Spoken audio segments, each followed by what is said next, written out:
Hey Cam followers, again, 3 days in a row. How amazing is Cam at the moment? We are delivering right into your living rooms. Please welcome back the lovely, huggable Dr. Amber Batson. She's been here twice before, so please do go and check out the lives. They've been incredible, and I expect we're going to have an amazing turnout tonight. Please tell us a bit about yourself, Amber, so everybody can have trust and faith in what you say. I don't like being hugged. That's a good start. Yeah, I graduated from the Royal Veterinary College back in 1999. Doesn't seem that long ago at all.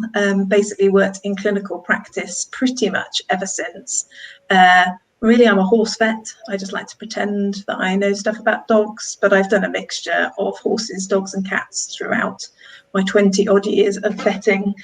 But I became interested in behaviour in the first year of graduating and started doing back then some pretty shoddy behaviour courses that were available even through universities, and went on to kind of look quite specifically at horses and dogs and cats individually as from a behaviour perspective, and nowadays kind of still work a bit in clinical practice, still do some vet behaviour orientated cases, but spend a lot of my time doing education, trying to bridge the gap really between what is some fantastic science that's being chucked out by a whole host of academic departments all over the world, but doesn't always fall onto the doorsteps, immediately that it could really help, like non-vet professionals, vet professionals, and of course owners.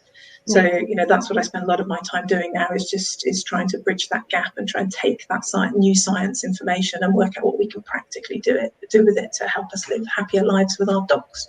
Amazing. And you've just plugged the new course. I think you've just completed it, haven't you? The puppy. Is there?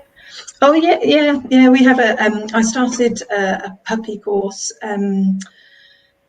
beginning of this year, which we finished. We're now almost halfway through the second one, but I've got another one starting again in October.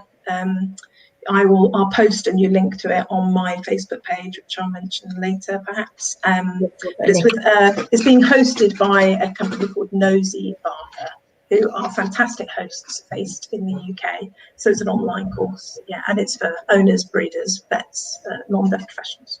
Amazing. So tonight we're talking about a topic that I'm sure is going to gain a lot of interest: abnormal behaviours associated with pain. And we were talking before we went live about how this is a really big problem area, because there are lots of people in the canine industry that are taking note of abnormal behaviours, abnormal postures, abnormal movements, and they're trying to bring that information together to then present it in front of the vet for the vet to be able to diagnose and prescribe and start looking at how we can create a multidisciplinary approach to the case management. Because if we have an animal in pain and we don't deal with that, we're not going to effectively get on top of the associated behaviour. And there is problems here, isn't there? Because trying to present this data to a vet that isn't maybe experienced in this area can be very complex. So hopefully we're going to be able to touch a bit on that as well. But let's start off by actually clarifying what is abnormal behaviour. And it's really tricky, that question, because it basically means what's not normal, doesn't it? It means anything that's not normal. And, so to talk about what's normal behaviour for the dog as a species, that's several days of chatting about that, really. But it is what we mean, and we do mean the dog as a species overall. I mean, of course, when we think about our own dog, we might notice behaviour changes. They've always done something in a particular way. Maybe they've always slept for a relatively set amount of time. Maybe they always played on a regular basis with certain individuals. Maybe they always like to chew on certain types of textures and food. And now they're not doing that anymore. And we might think that that's abnormal for our dog. So, it comes almost on two levels, because absolutely our own observations of our own dogs are valid. Of course they are. We know our dogs better than anyone else. But sometimes, the behaviour of dogs always shown might not always have been normal. and I don't mean that in, in any sort of negative way. It's just sometimes, and particularly a lot of data has looked at, this is often happens when it's your first dog as a pet, and you don't have that much dog orientated experience, or it can vary quite a lot, people's kind of perception and people's education, people's experience about dogs. And, I will see dogs come into the clinic, and I remember a dog that I saw probably about a year ago who came in, and I can't remember why she came in. She was a German Shepherd. And during the consult, this is just pre-pandemic, so just over a year ago, more than a year ago, but she came into the consulting room, and while I was chatting to the owners, she was spinning, and she was spinning around, and she was trying to intermittently catch the lights and shadows that were on the floor, and intermittently trying to catch her tail. And when I mentioned to the owners, gosh, that's quite an unusual behaviour, how often do you see that? And they said, oh, she's always done that. It's just what she does. So, but behaviours like that, these what we call repetitive behaviours, are truly abnormal, because we wouldn't see them in free-ranging dogs, in natural living conditions. So abnormal can mean just outside the normal. So if we know a set point for a particular behaviour, let's take sleep as an example. If we know that, sort of 11 to 12 hours in 24 hours is pretty normal for the domestic dog to take as an adult, and then we know there's a range, and let's just say that range could be perhaps between 9 and 14 hours, we would probably accept for most dogs that it's normal for them to be somewhere in that range. And maybe you feel your dog's always slept 14 hours in every 24. So of course, then it would become abnormal if they were suddenly sleeping 16 hours, or it would become abnormal even if they were only sleeping 10 hours, because that's quite a difference from what they've always done. But it still fits within the normal range of the domestic dog. But if we were to see a dog only sleeping, say, for 7 hours, or if we were seeing a dog sleeping for 17, 18 hours, then we'd know that that's clearly abnormal. Yeah. So it's about understanding what normal behaviour is, and then that there's probably always going to be a little bit of flux, in a range around a set point almost, and that as we move further away from normal and further outside the range, then the more abnormal we're becoming. So we see different amount, frequency. Maybe the dog's doing it too frequently or too infrequently. It'd be like pooing, wouldn't it? I love to chat about poo because we're vets, so always happy to have a bit of a poo chat. We would probably accept, of course, it varies depending on what they're being fed, but most dogs aren't doing more than, say, 2 or 3 poos a day. Maybe 3 or 4 poos a day would be might be normal. But if we were to see a dog doing 8 to 10 lots of poo a day, then we'd definitely be thinking that's not normal.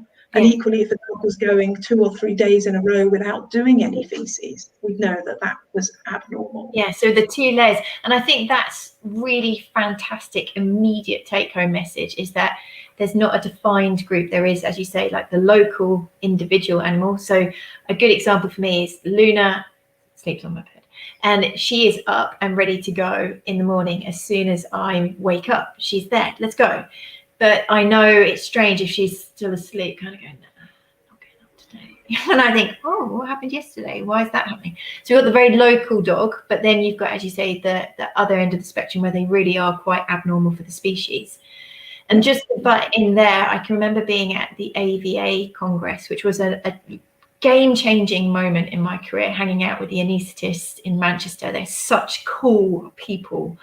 And I was at this conference. It was all about chronic pain for 2 days. And Sam Lindley stood up and she talked about dogs that are effectively born in pain. So very early in their life, they suffer situations, they have maybe developmental conditions that lead to pain. And they go through their life with people not aware that they are actually demonstrating pain, because that's what the owner expects them to do, because that's what they've always done. Oh my God, my heart. At that point, it never really dawned on me. I'd never really thought of it like that. So Good point. So can you just talk about a few common abnormal behaviours, like try and categorise them and give us a lead of how we're going to flow through these, hopefully, today? Yeah, well, so, I mean, obviously, if it can be anything that's not normal, almost anything can be like that, really. So, you know, I mean, we can often think about safety as a kind of category of behaviours, how a dog would respond to potential or actual threats, and that's normal. But again, the intensity, that the way that they do that, you know, the frequency, the duration, they're going to be important things for us to be aware of. So if we've got a dog who just can't settle, you know, who's literally just pacing around, vigilant, you know, paying attention to everything, you know, for 14, 20 hours a day, you know, that's not a safe dog. They're not meeting those normal safe behaviour criteria. And it may well be that that dog is anxious, you know, and they've got a very high level of anxiety, or it may be that they've even got phobic responses as well. So you know, within safety, we often think about anxiety behaviours that, you know, are very intense or very frequent, very repeated. And phobias, of course, are in effect a very intense fear response, which is normally maladaptive. The animal is likely to hurt itself because the fear response is so intense. Such as, you know, dogs. We all know that most dogs, not all, but most dogs don't want to be spending long times by themselves, and we accept that. But, you know, and the dog may whine a little bit, they may cry a little bit, you know, they may pace around a little bit. But of course, if we've got a dog who is actually trying to smash their way out of a glass window and manages to throw themselves through glass, you know, or digging and digging so hard that they actually fracture the bones in their toes, as I've seen on many occasions, then that's what we kind of mean by that sort of maladaptive. This is going to do you harm to have this intensity of fear response.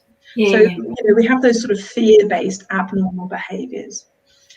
We have ingestion behaviours that are abnormal. So, I mean, perhaps the most classic one that we think about is something called pica.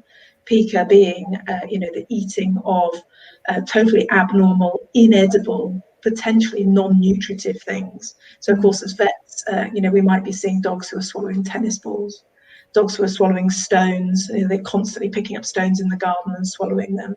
And again, you know, it's highly abnormal. We wouldn't see dogs do that in their normal natural behaviour patterns, because when they swallow things like that, they can get an obstructed gut and they're going to die. No dog should be putting things into their mouth and swallowing them, you know, and at a risk of that actually obstructing their intestines, you know. And that's a little bit different from accidents. What I mean by that is, you know, sometimes dogs see a really tasty piece of chicken and hidden in the middle of it is, you know, a knife, a small child's knife, you know, or a skewer, a barbecue skewer. Can I tell you my skewer story? I had a dog that I was doing a biopsy of, thinking that it was just a fat lump over just the caudal rib cage, and I cut down and I was like, this piece of stick started popping out. And then we x-rayed. I was like, oh my God, this dog had a skewer that went from its stomach all the way through its body wall. It was just crazy. So yes, yeah, they do pick up things, don't they? And get carried away. Sometimes they're an accident, you know. Like I remember we had one in the clinic not that long ago, which was a dog who'd eaten an avocado, and they ate the whole avocado, and the avocado stone got wedged in their intestines, caused a blockage. It burst. Dog got peritonitis, so infection in its abdomen, and was very, very lucky to survive.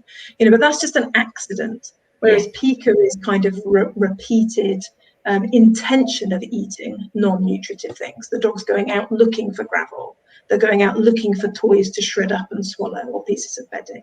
You know, so those kind of truly abnormal, again, highly likely to be maladaptive, very dangerous to the dog's behaviours. Aggression is an abnormal behaviour, really. It's one of those things. It's normal within the behaviour repertoire for dogs to use aggression as a form of self-defence, or of course potentially for predation. But it's the frequency, the intensity, you know, that we see it in. You know, a lot of studies that have looked at the dog's behaviour in free-ranging situations finds that dogs use very, very limited aggression for self-defence. You know, they might lip curl, they might growl on occasion, but actually to lunge towards with the impossible intention of biting, it is seen incredibly rarely. And yet you think how often we see that in a pet dog environment. So that's another good example. Toileting behaviours. You know, if you're going to eat stuff, you've got to get rid of them. So, as we mentioned earlier, if you're kind of going to the toilet an awful lot, whether it's urine or feces, it may be that that's medical, but sometimes it's behavioural, because I often say to people, it's a little bit like Facebook posts for dogs. They've got pheromones in their feces and in their urine. So every time they pass urine and feces, whether it's to get rid of waste from their body or whether it's deliberately as a communication tool, they're always leaving a message about themselves. It's always a post on their Facebook page. And so some dogs have, you know, real issues with that. They go very, very frequently to leave lots and lots of messages.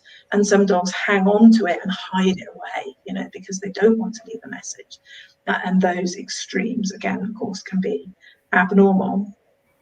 And then we get what we call often the sort of truly abnormal behaviours, because they just don't even fit in what we see in normal dog behaviour. So a lot of these fit into repetitive behaviour categories.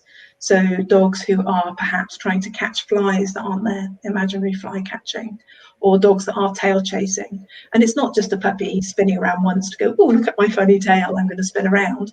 You know, we're talking about dogs who start chasing and they'll do it for several minutes, sometimes even, you know, prolonged periods of time where they become dizzy. I mean, I've worked with dogs who quite frequently knock themselves out because they're spinning so fast they run into the walls and they actually knock themselves unconscious.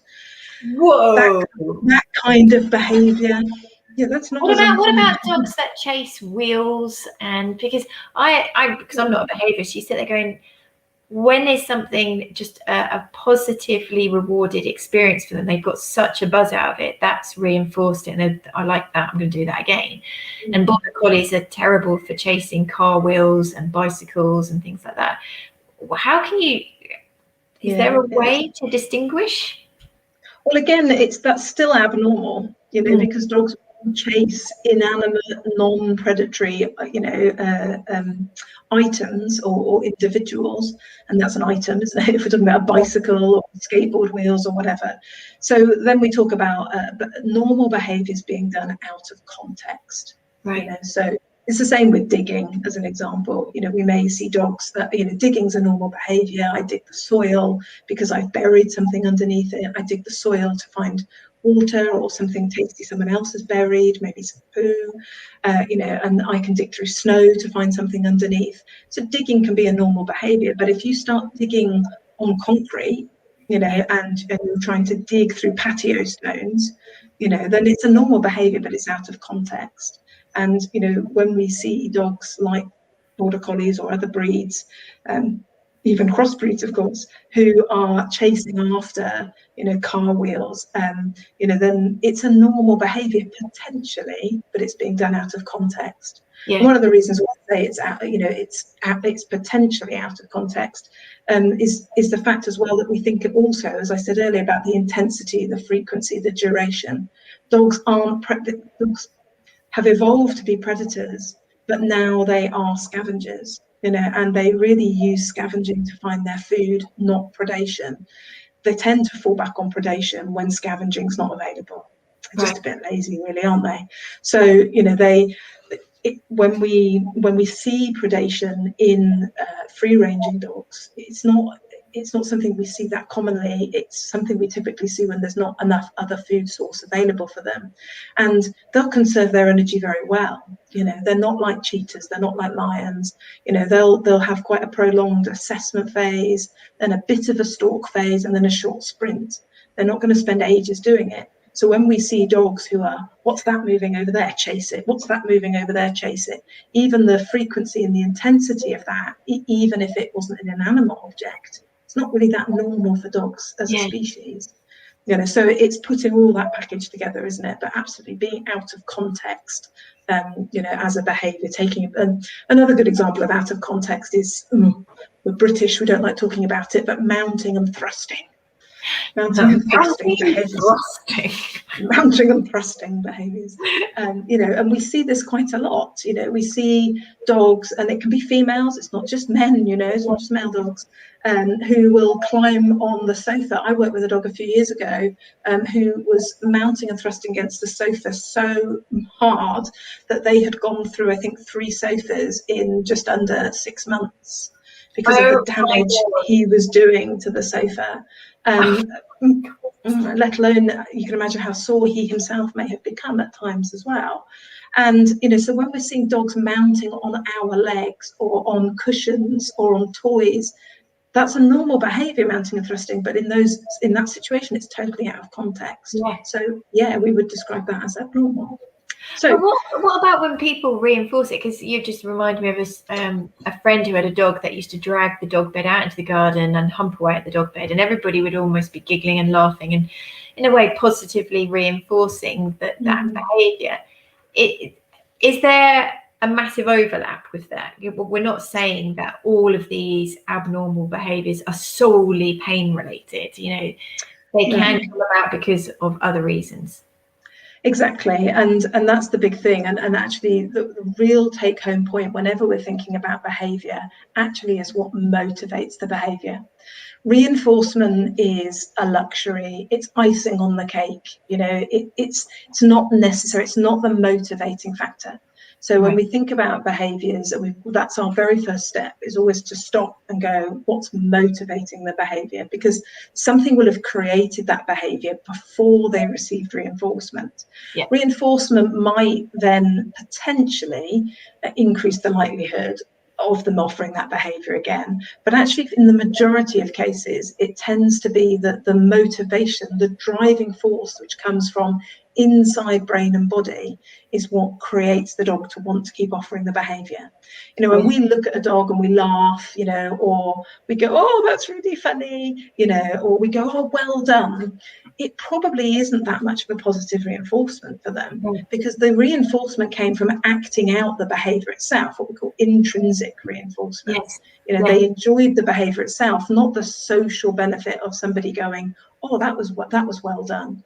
You know, they most of them will maintain the behaviour without, you know, any reinforcement at all. And I think there's I know that you're a big fan, as am I, of Dr. Kathy Murphy.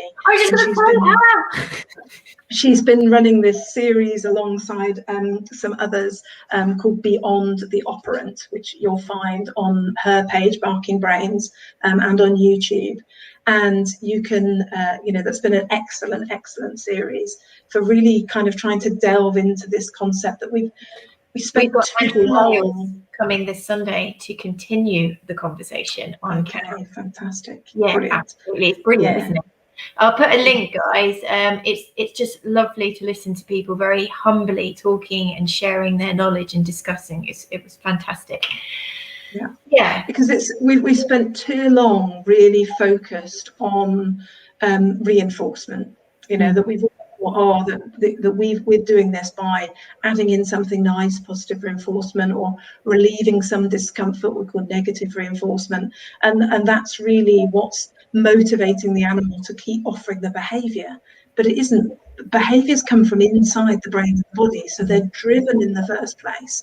And absolutely say, it's not that reinforcement isn't of relevance, it is an icing on a cake, it can influence behaviours in different directions, but the majority of certainly behaviour or problems, and particularly when we talk about abnormal behaviours anyway, you know, they are behaviours that come from intrinsic motivation. And because we really need to get onto the subject, you know, pain is one of those, you know, so if you pain in your body, it can motivate you to act out behaviours that make you feel less painful, they make you feel better. And that might be because if we're aggression, as an example, that you start becoming more self-defensive, you want to keep more individuals away from yourself. So you're motivated to growl more frequently, to either bite towards things with the intention of moving them out of your personal space, because you're trying to protect your sore neck, your sore back, your sore joint, you know, in exactly the same way that we would, you know. And so the motivation to act out the behaviour is coming from self-defence, for protection of, I don't want any more pain, I don't want any more tissue damage. And when we think about some of the other behaviours, abnormal behaviours that we talk about, some of those will be pain-driven. Pica, eating inedible things, has been linked in some cases to pain in the stomach, in the intestines, in the pancreas, so somewhere in the abdominal cavity quite frequently. And so again, the motivation may be coming from, if I swallow this thing, it makes me feel better. Now why might that make me feel better? Well, that's quite interesting and receiving a lot of new attention at the moment. There's a lady called Sylvia Mason has just literally published a new paper on pica in the dog, and actually fascinatingly found in their caseload that only 12% of pica cases were being caused by a medical problem, but 88% of the cases were purely anxiety.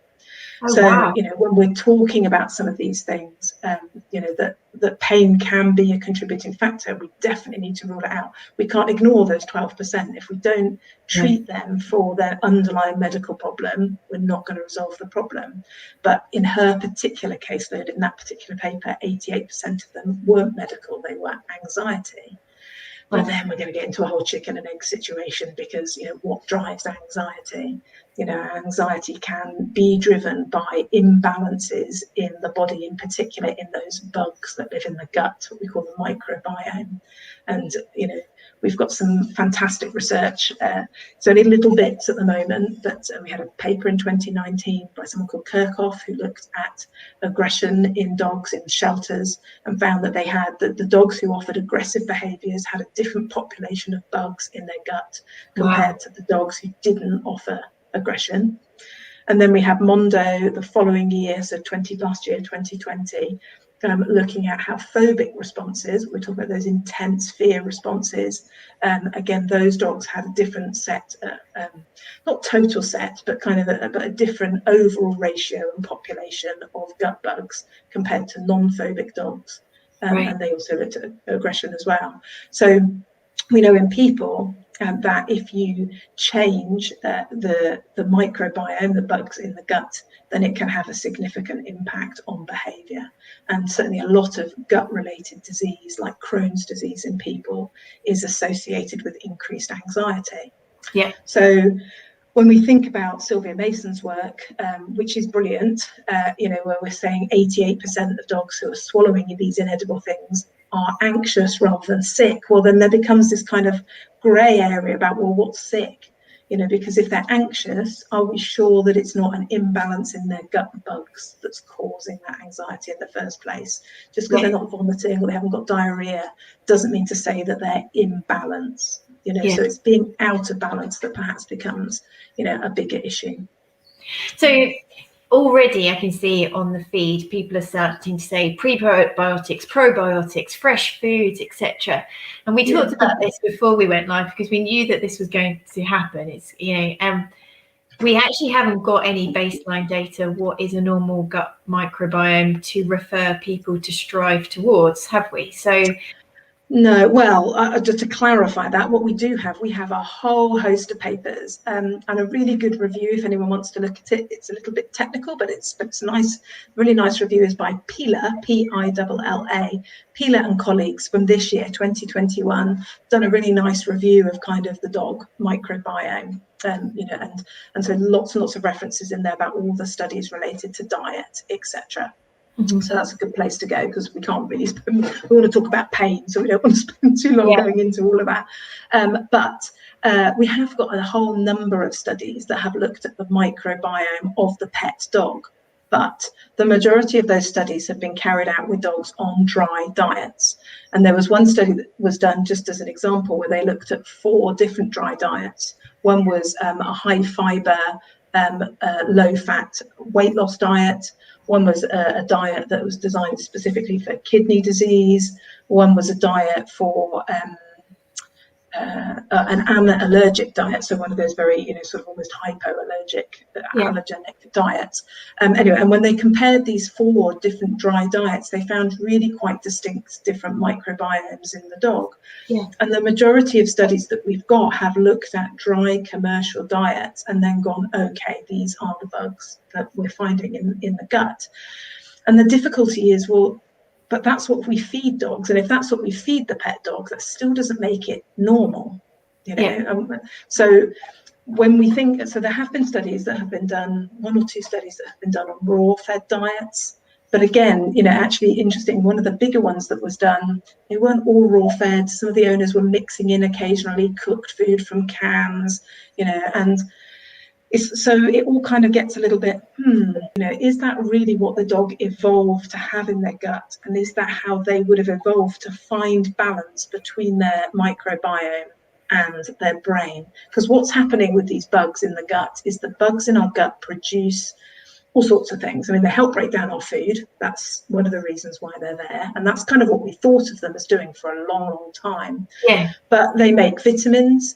You know, they make vitamins for us, really important. But they also make a whole host of other chemicals. And that some of the chemicals they make are the same chemicals that do the signaling in our brain.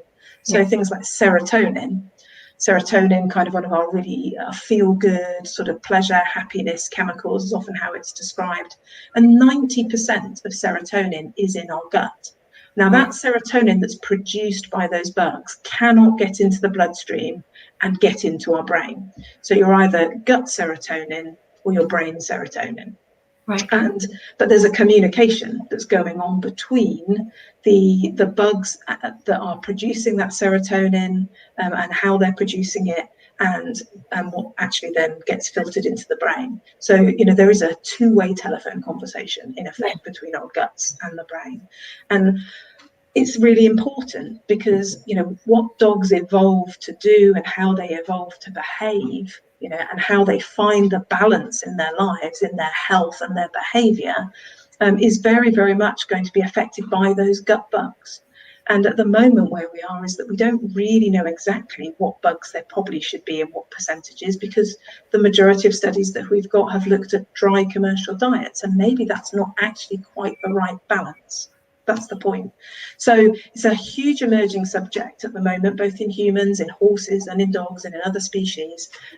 We just need a little bit more data, perhaps, of other types of diets and free-ranging dog diets and microbiomes. From a behaviour aspect, and you were trying to have a control group with no abnormal behaviours and a group that had the wide variety, that's just going to be like, how do you ever cross compare what is a normal, like if we got a dog that's really quite competent and confident and, you know, nothing that we're worried about, what's their microbiome look like?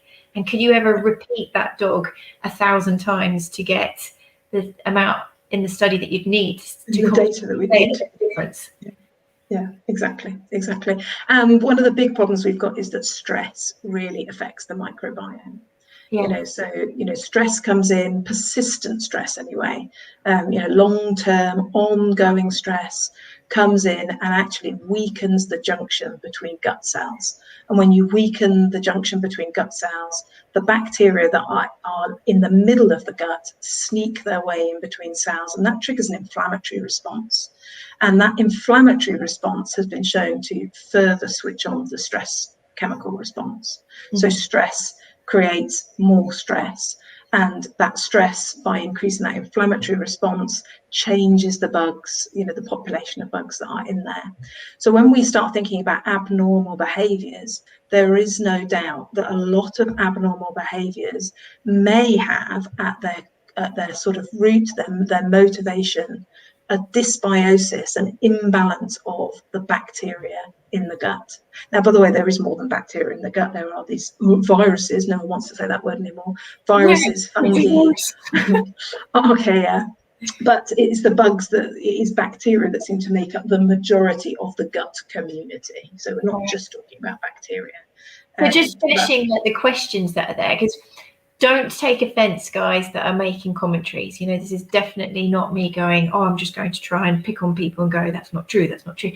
Do we have any information to suggest that these prebiotics and probiotics and things, these stories that are disseminating through the internet have an impact? So if we had somebody who's listening now and their dog is showing pica and they're like, okay, well, I'm actually in Nova Scotia, getting access to a vet or a behaviourist is going to be very difficult. I'm just going to invest in a probiotic with a prebiotic. Are we anywhere near that? Not really. No. Okay, so but the main reason is because the funny thing about behaviour is that behaviour doesn't typically just have one cause. Yeah. And what might drive one dog to pick up tennis balls and chew them up and swallow them might not be the same thing that drives the next dog to do the same behaviour. And so whilst it may be an imbalance in gut bacteria in one dog, it might be something totally different, in another dog. And, we've had dogs that have got pain in other parts of their body have been shown to have an increase in pica. Daniel Mills, who many people will know, who heads up the behaviour department at Lincoln University in the UK, he published an excellent paper last year about behaviour problems in dogs and cats. Yeah. And that's they go through a small number of different case studies in there where they're looking at these different animals, dogs and cats, being in pain and offering quite different behaviours. And they talk about pica in there as an example. And so having pain even in your hips bizarrely might manifest as pica in some dogs. And there's often a discussion, is that because, maybe, and we don't really know, maybe the chewing and the swallowing just feels good. And you get feel-good factors released when something comes into your stomach. You start producing or start decreasing the amount of ghrelin that your stomach was producing when it was empty. Mm-hmm. And so maybe, actually, there might be other factors that are involved that aren't just about the bugs. So, and there's a whole host of data, but we haven't got any on dogs really at the moment, about chewing itself. When animals actually chew on a firm texture, what that actually does to the brain chemistry, the electricity in the brain, and a whole variety of kind of factors. And so maybe a dog who only gets soft food, on a daily basis, or dry biscuits that they inhale, if they're a Labrador, because they don't really kind of actually to get to do anything about texture, they go looking for texture because they're driven by the brain to stimulate certain pathways by carrying out that chewing behaviour. So here we've painted already 3 different pictures at the very least as to why we might develop pica. And so to go back to the prebiotic thing, that some studies have been done. One of the really fascinating things, which I'm embarrassed to say I'm a little bit obsessed with at the moment, is increasing amount of studies that have just started to happen in the last couple of years at transferring the bacteria from some dogs, what appear to be healthy dogs, into the guts of less healthy dogs. Fecal transplant. So in the staff kitchen where we go and make our food, there's the food processor in a box, and it's like, don't touch, poo machine. Brilliant, guys. Can we put it somewhere else? It doesn't have to be in the kitchen. It needs to be in our kitchen, does it? No, exactly. No. So fecal transplants have started to really show a lot of interest, because of this whole concept to do with the bugs that are in the gut. And there are 2 ways of doing it at the moment that have been done with dogs. There are some companies producing them as a pill. There's a company in America that are putting bacteria into sort of a slow release capsule, so they make it through the stomach and get into the guts. Get into the intestine. And then the other way is to do something less pleasant, which is to stick a tube up the dog's bum and then basically pour the contents of another dog's poo up into the guts in some way, and so that we recolonize. And so that's an interesting thing in its own right, which we have to be very aware of, which is the stomach of a dog has bacteria. It's not a sterile place. It has bacteria in it. And the type of bacteria and the ratios of bacteria in the stomach are different from the upper small intestine, that are different from the lower small intestine, that are different from the colon, that are different from the rectum. So actually, we probably even have to think about where we're putting these bugs if we're transplanting them. So how do we know what we're putting in is normal? We're just going by. Well, that's the problem. At the moment, the way it's being done is just like you said, healthy, normally behaving dogs collecting their bugs from their poo. But then they're the bugs in the poo. And then there's just been a recent paper about this in humans, which criticised quite a lot of previous papers by saying that they hadn't analysed the poo properly. And it's quite logical, really, isn't it? Some bugs like oxygen and some bugs don't like oxygen, and so if you're in the middle of the poo, you might be the kind of bugs that don't like oxygen because you're hiding from oxygen. Whereas if you're on the outside of poo, you're probably bugs that like oxygen. And so depending on how you assess your sample, if you just chipped a little piece of poo almost off the outside of a poo, you're going to get a different representative sample than if you mixed up the whole poo without oxygen and then analysed it. Anyway, but this really... if you put it in a Maggi mix and spin it up with a bit of water, you're going to really upset all of them, because the ones that are on the outside don't want to be on the inside, and the ones on the inside are suddenly on the outside. So you have to analyse them really quick before they all die off. Exactly. No, it's not being done. So there's so much that we don't know. I know that we, at the practice I was working at, were using it to, not for a behavioural sense, we were doing it to try and re-establish a flora to get some gut health, to stop the diarrhea, for dogs that have had serious... And that's what it's mostly been used for. There are a couple of studies recently, one with hemorrhagic diarrhea has shown that didn't seem to have any positive effect. But again, is it because we're not using the right bugs? But you could stick bugs in, and if the gut's really overactive, it's just going to chuck them back out again, isn't it? So anyway, we want to talk about pain, but the reason why we're having this whole conversation about bugs in guts is because they influence our pain as well. Studies have shown, there's an interesting study, even though it be quite small, on young male humans, which showed that depending on the bugs that they had in their guts, they had a different response to pain. So basically, if you did a pressure test on their skin, there was a different tolerance of pain in individuals who had, sort of one population of bugs. Wow. Who had a different, exactly. And so there is definitely there are lots and lots of links between these bugs, because they're producing all these chemicals. Yeah. They're producing serotonin, which we know influences pain. They're producing dopamine. They're producing GABA, which is one of the overall calming chemicals. And they're producing a whole host of other things, which I'm not going to go into, but things that stimulate our immune system, and cause all sorts of changes. Would it be fair to say that, because the only way that the average person, the average first opinion vet, is ever going to be able to talk about whether a dog's gut health appears to be okay is the consistency, the colour, and the frequency of the poo.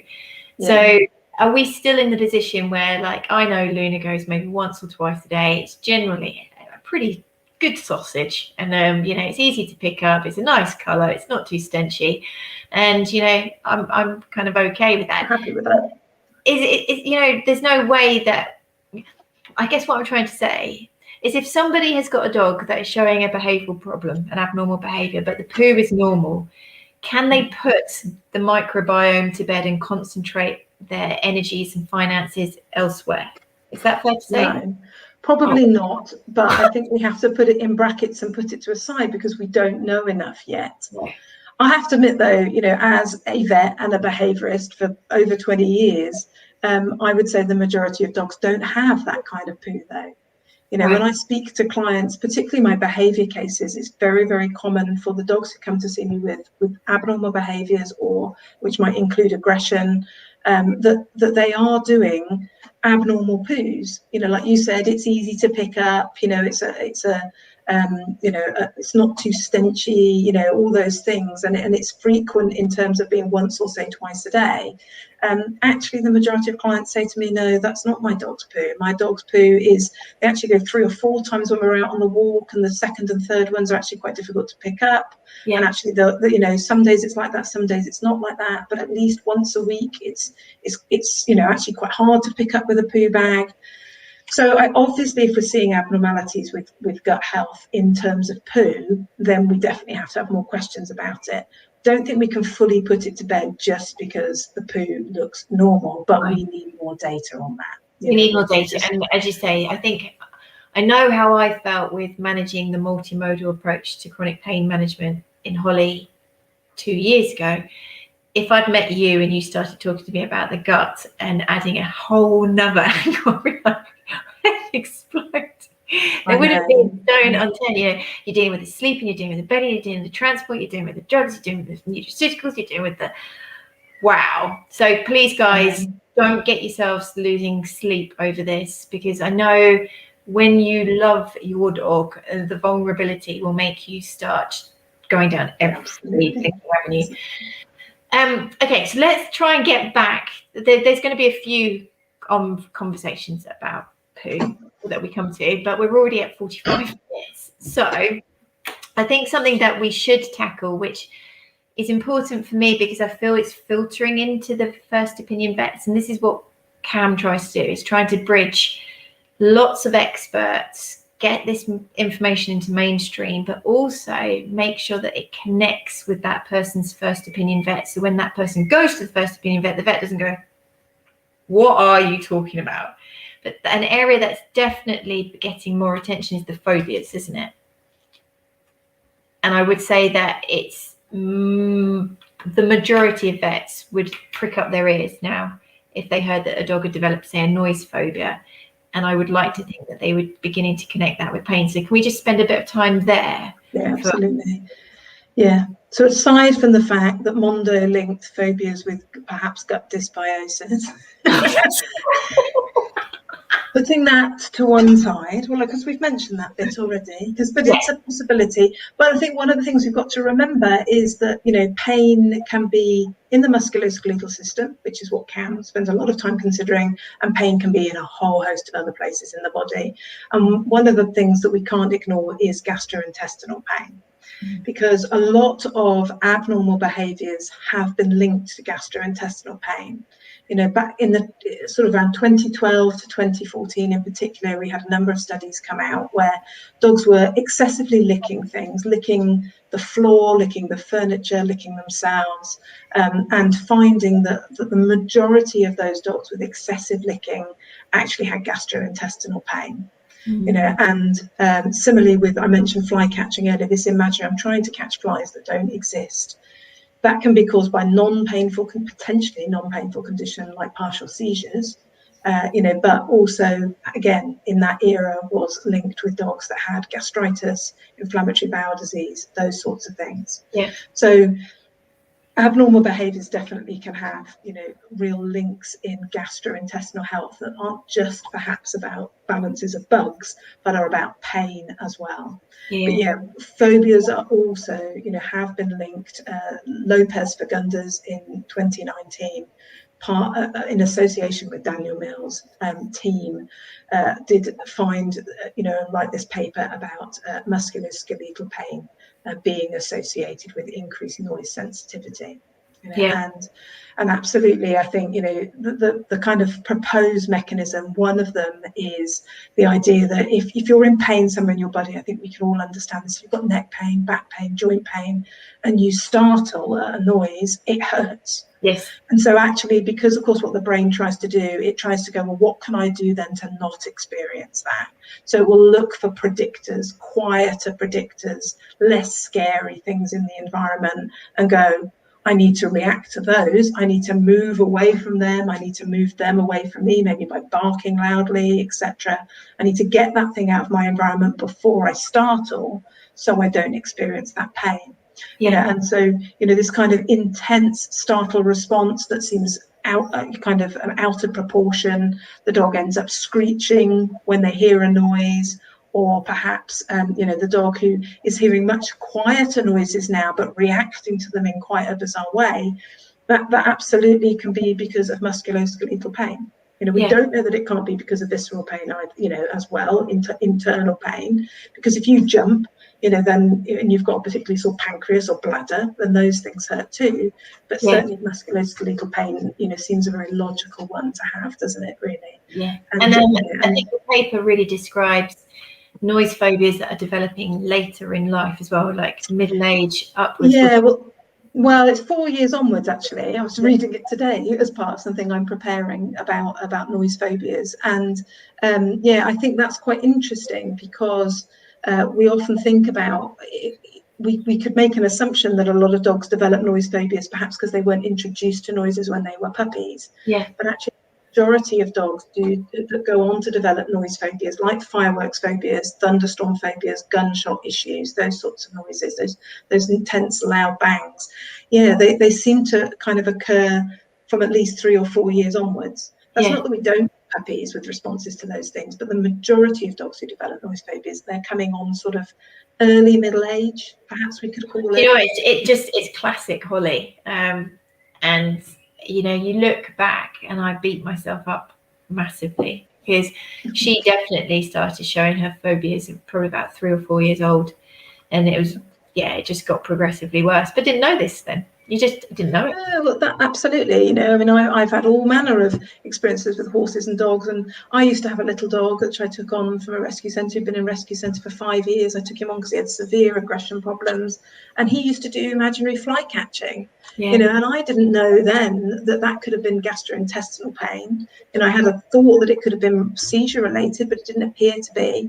And there were a whole host of avenues I could have gone down with that little dog, which I never did, you know. Yes. And when I think about the aggression, and I think about what I know now about internal pain, gut bugs, you know, and those sorts of things, then I probably, you know, I still wouldn't necessarily have fixed him. I mean, he had a happy life, you know, we didn't have too many issues between us, but I could have made things better if I'd have known then what I know now. And just think of what you're going to know in another 5 years. Well, absolutely. And just that's the thing, isn't it? I mean, I look back now on things that we did as a vet 5 years ago, 10 years ago, 15 years ago, and I think how far we've come, you know, and none of us must beat ourselves up over stuff that we didn't manage to do for previous pets or things we didn't know, because that's part of us just adapting and changing, isn't it, really, you know, and getting that new information. And that's a massive important take home, guys, because one of the things I'm so proud about Cam is the fact that we're very supportive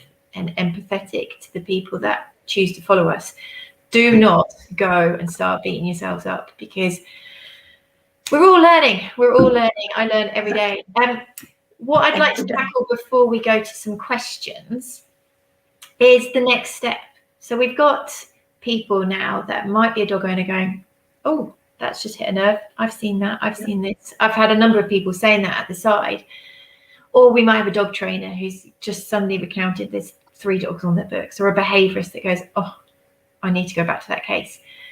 What happens next, and how can we improve that? Because it is a difficult area, because over here, especially in the UK, it is a legal requirement that the animal is diagnosed by a veterinary professional. So it can't be somebody going, well, I think he's got that, go down to the local co-op and get yourself some paracetamol. It cannot be that. It has to legally be a veterinarian.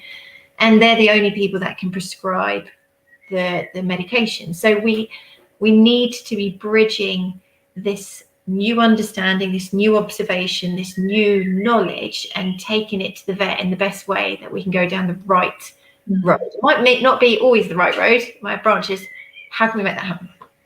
Yeah, well, I think, like you just said, you used the word observation, didn't you? Observation is key, really, but it's about being clear about what our observations are. So I would always say to people, get a bit of video footage. Video footage can speak, you know, reams and reams and reams. A picture speaks 1,000 words, we say, don't we? Or video footage speaks millions of words, literally.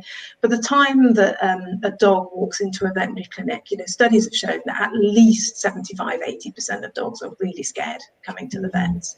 And so when we think about that fear, that means acute stress response, adrenaline, noradrenaline. They come in to see us. And, you know, the dog who was limping yesterday and this morning comes in and they look pretty normal, to be honest. And a combination of not being able to see what you can see at home, knowing that we're going to be looking at a stressed, fearful dog, because that's pretty standard no matter what we do. Even if it's the kindest, most empathetic, nicest vets in the world, we're still baddies as far as the dogs are concerned. Yeah. You know, and so, you know, even if we now manipulate the dog, touch it, stroke it, you know, ask them to walk in a circle, we're probably not going to get the same response. So if you can not set things up to make your dog do weird things, but when your dog's offering the behaviour that you might be concerned with, try and get some video footage of it, because then you can show it to the vet. If you've noticed some changes with your dog getting in and out of the car, or on and off their bedding, or behaving a bit odd when they wake up, or whatever it is, get some video footage of it and take it with you, you know, and then also write some things down. Not talking reams and reams of notes, but just, you know, think about exactly what you've seen and take some notes about it. You know, if it is that you've noticed that, that they're doing this intermittent fly catching, well, then maybe just you keep a little diary about it for a week or two, before, while you're waiting for your appointment or before you go or whatever, so that you can just be quite clear, I've seen this, definitely weren't any flies, it happened this time of the day, it lasted for this length of time, combined with a bit of video footage. It's probably the best that we can do, really. Definitely. And at least the vet can actually see what you're talking about. And absolutely, there's plenty of vets who aren't going to know, what the differential diagnoses are for fly catching, what could be causing this, abnormal fly catching. And also they've got fear. Okay, so let's also see the other side to the equation, where they have got a one-track path where you've come in, you're asking them to do something, and their tools are going to be pharmaceutical and pain-relieving pharmaceuticals, which could have adverse events, which you don't actually want your dog to be on, which you don't want to be on long-term. And the vet's going, I don't know if I believe that there's a real problem there to warrant putting this dog on this anti-inflammatory. What do I do? So, I definitely, towards the latter part of my career, do find that I stand behind the table going, right, this is a tricky one. And that goes back to Zoe Belshaw's brand, benefits, risks. I forgot what it is now, alternatives and do no harm, isn't it? And so you are sitting there going, is that suspicious behavior, slightly abnormal posture that I've not seen, I can't believe it's really happening because I haven't seen it, am I willing to put them on a medication?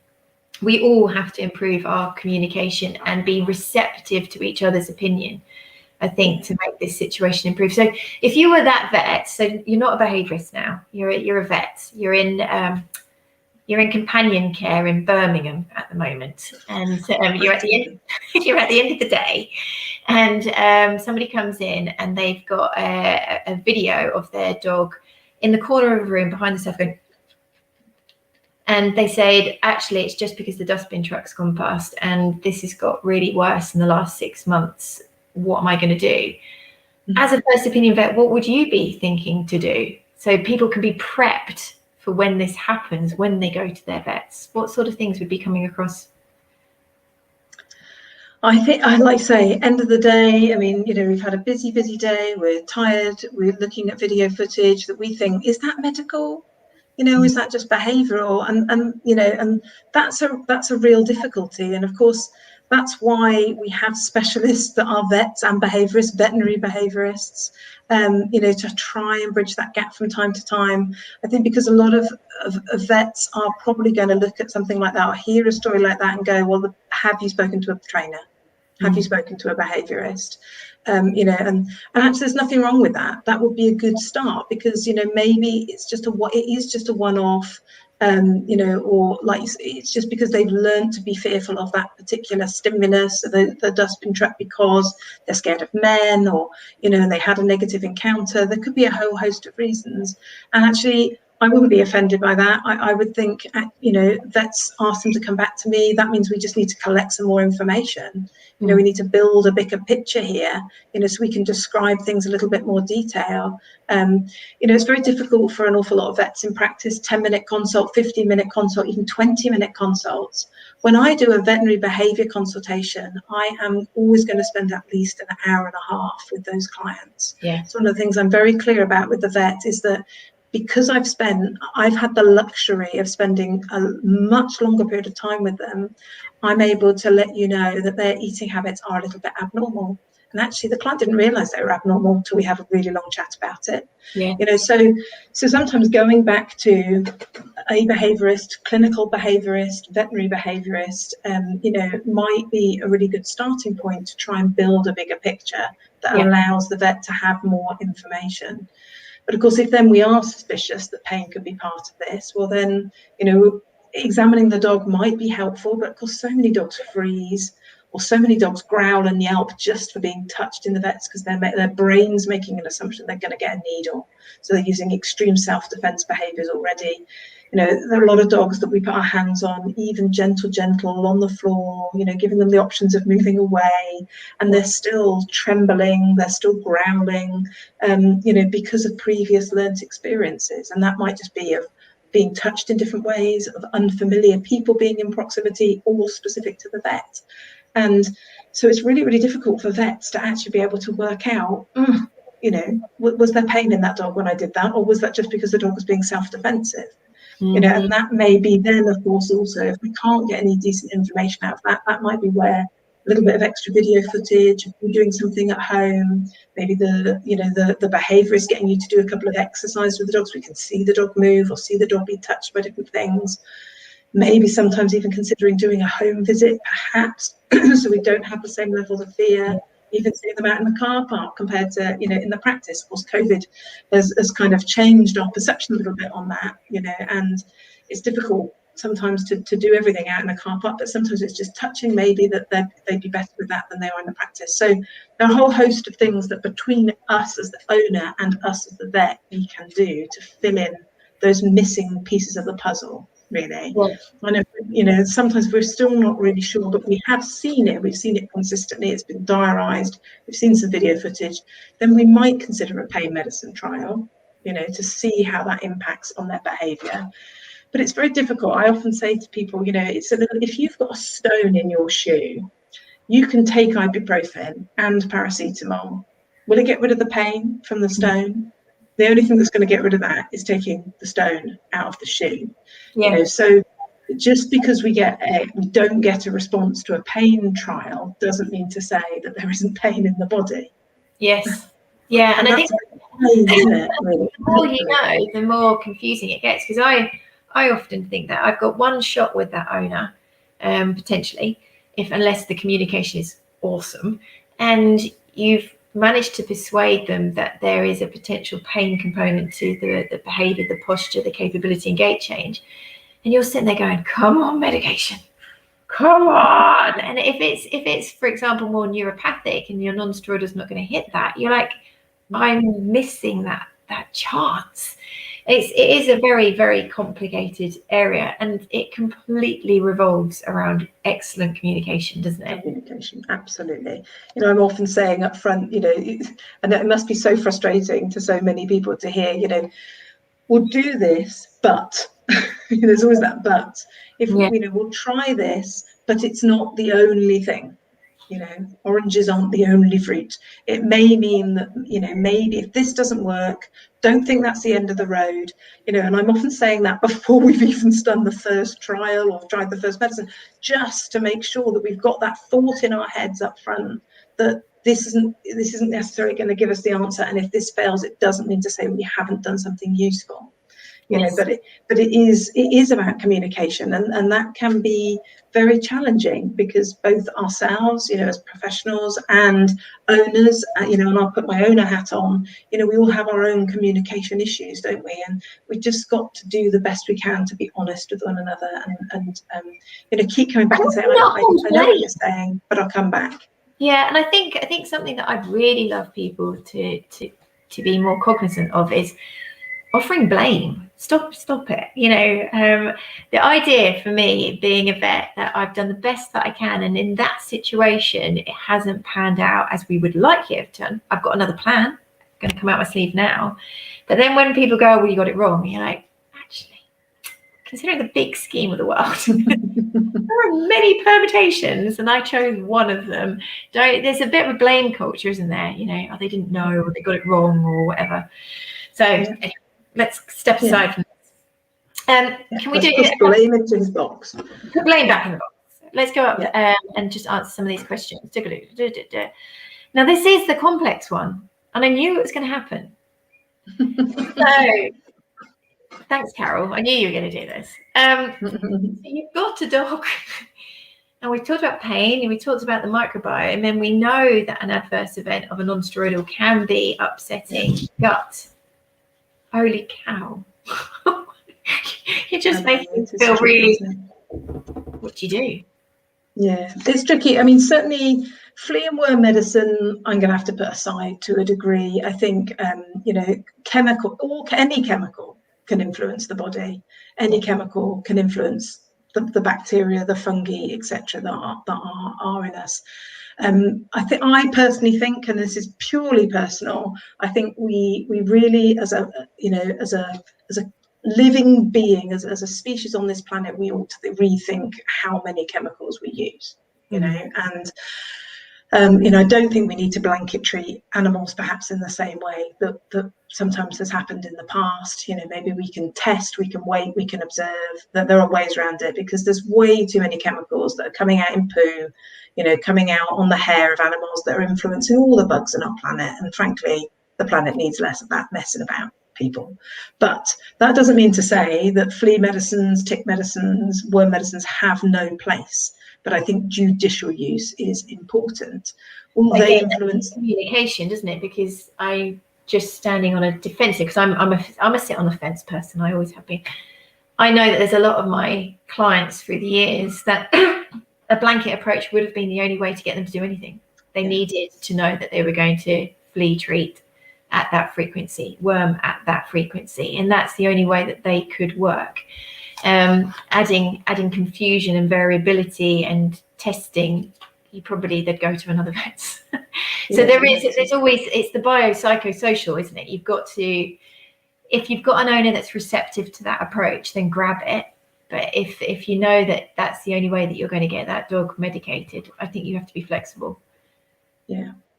I do think we have a duty to our planet to rethink some of our blanket approaches, but I totally agree. Sometimes it's complicated, and that is about communication and relationships, isn't it? Absolutely. Yeah, so difficult. The non-steroidals are definitely a potential for changes in the gut microbiome. Those really, I mentioned this in one of our previous chats. We've got some new data. It's only been done on mice so far, but they're actually using prebiotics, possibly probiotics. So prebiotics are things which in effect can feed the bacteria in the gut. Probiotics are giving the gut more of bacteria. Postbiotics is when you give them stuff that the bacteria would have made. So we've got pre, pro, and postbiotics. But using, I'm just trying to make sure, probiotics, which is double checking. Probiotics in mice has been shown to offset some of the kind of changes in the gut bugs because of non-steroidals. Right. Now again, we need more information, because we need to understand exactly what would we need to put in to rebalance the things that got out of balance. But there's some potential there, that we could be thinking, okay, well, maybe if we need anti-inflammatory medicine.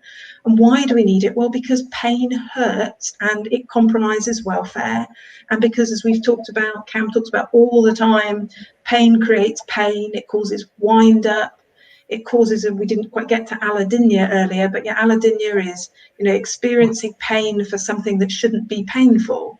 If I stroke my arm, that shouldn't hurt. Well, we were talking about noise sensitivities. Can some noise sensitivities be a form of allodynia? Things that you hear normally, the doorbell, which is just that's behind a front door, it's not a particularly intense sound, that shouldn't be painful to the ear. But maybe if you're in pain somewhere else in your body and your body's wound up the pain circuitry, that sound is now painful, which might be another reason why some dogs with pain in their bodies get something like noise sensitivity, noise phobias, as an example. So, when we go back to the non-steroidal though, just because I really don't want them out. Yeah, I have a fear that people will listen to this and go, right, I'm stopping it. I'm not giving it. And I'm sitting there going, no, actually, there's a balance. Everything in life is grey. There's not black and white. And it might be that non-steroidal is the perfect treatment for your dog to identify that there is a pain-related component, because you see a dramatic change in posture capability. And, the dog's like, thank you. But long term, you get the weight off, you adjust the lifestyle, you do the home modifications, and you start relinquishing the need for the non-steroidal. Maybe probiotics are in there somewhere. But what I really don't want is people walking away from this going, right, that's it, I'm never going to give a non-steroidal again, because the dog's sitting there going, no.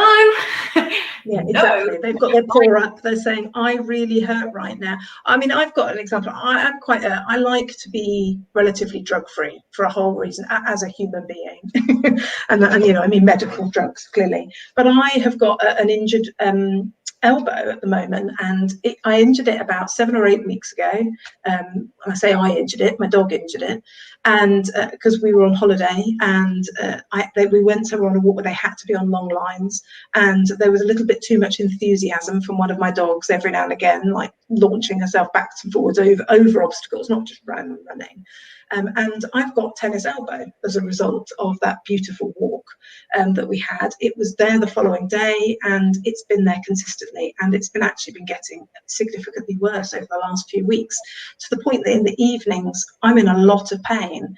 But I've applied a few things topically, and I've been doing the ice thing and trying to rest, blah, blah, blah, because I don't like using drugs. Well, I've used non-steroidals for the last 4 days in a row, just in the evening, and oh my goodness, how much it's changed. You know, that anti-inflammatory is helping the damage to my elbow. Why didn't I do it before? You know, and it's not just the pain-killing component. So, you know, absolutely, let's not go, oh, let's not use drugs because it might affect the microbiome and that would be even worse. Let's be sensible. Let's look at that bigger picture. Let's get the pain levels down, using medicines if it seems to be the right appropriate thing to do, you know, and then, like you say, over a short period of time, over a longer period of time, can we modify that by making, you know, environmental change, adding in supplements, nutraceuticals, complementary healthcare, you know, hydrotherapy, acupuncture, whatever it is that could help this animal. You know, let's try and decrease the amount of drugs for sure. But yeah, let's not just throw the baby out with the bathwater. No, and I think there's a real tendency in many areas of our life that we have to be one side or other, you know, like a war situation. I'm that side or that side. And I really do believe the holistic approach is making use of everything that is available to you and using the best options for that animal at the time. So no, good on you. I tell you what, really weird though. Do you think because of what you know about pain and having done so much extra reading, when you have a painful experience, part of your brain goes, oh my God, you're going to have it for life. I know exactly what's going on here. This could be a disaster. Oh my God. And then the pain experience is worse. No. Because I work really hard on having a positive cognitive bias. I've been thinking, I've Googled tennis elbow. It says on the NHS website it will not last longer than 2 years. I'm fine with that. Perfect. Perfect. Well, Kathy had me in stitches the other day because she was saying that when she was a kid, this is how strange she is. When she was a kid, whenever she did minor hurt to herself, she salivated. She made herself salivate. So now when she hurts, it's like Pavlov's dogs. She starts salivating. You're like, Kathy, it's just really weird. But she also says that because she knows that she has endorphins, she has buprenorphine in her saliva to rub it onto the painful thing, or just some weird thing. I don't know. She also does a thing, if she ever like stubs her toe or pricks her finger, she immediately goes and does something to distract herself. So instantly she has to do something else to not manifest. But no. The salivation. Oh, Kathy, come back. We want you. We want you back. We'll get you and Amber together. I'll just sit in the background going, amazing. Cool. Right. So look, we've been going ages again. We're going to have to get you back, Amber. There's people saying, can you please come back on a weekly basis? That might be a little bit much. A little bit. Yeah, that's a bit much. Yeah. But let's get you back in, say, the autumn, and we'll have people put forward ideas. Amber's, you know, very passionate about this area as well, which I can't thank her enough for giving her time. We'll get details about your courses so that people can tap into you in different ways. Also, we need to get your Facebook page up on here so people can transfer over and start following you from there. And we'll share some of these papers. For now, though, I nearly forgot, guys. So this is the course that Cam has got for canine professionals. So it is there designed to introduce you to this world. I'm not an Amber Batson and I'm not a Kathy Murphy, but I am trying to bring together all of these different areas into this multimodal understanding of chronic pain management. And this course is available to canine professionals and dedicated dog owners. It's 12 modules, it's online, and it's $180. It's an absolute bargain. All money goes back into CAM. We're completely self-funded. We don't get any government grants. We don't have any vested interests, we make our own money to keep going so that we can remain 100% independent and do things our way. So please do support us and join that course. There's also 2 courses for owners. CAM Essentials, which is 12 modules, totals about 4 hours, and that's £20. And there is also CAM Comprehensive, which is with all the downloadable booklets. It's about 6 hours, and that's £40. All money goes to CAM, so please do support us. They are fantastic resources. I've know people that have used them as owners and professionals, and they are fantastic resources. Hannah has put just so much brilliant stuff in there, and so affordable too. And I think they're just brilliant. If you've got any concerns about pain in your dog, or even for the future and prevention, etc., or working differently as a professional with pain, then I think they're just they're no-brainers, really. I think my thing is I'm a bit like a telephonist. I tap into different areas. They've got behaviour, the orthopaedics, the internal medicine, chronic pain specialist. And I'd say that the courses that we try to produce are to give people that proper overview, because you can go down a pathway and it might be your therapist is very into laser, for example, and that's what they offer you, and you don't end up having your eyes open to the fact that there's other things that you can also try. So the courses are aiming to give people a proper overview of how to manage the condition. So awesome. Right. Well, and that's what we need, because it is so hard to do that, though. Both, when you work in clinical practice, it's just so you can't open all of those doors simultaneously.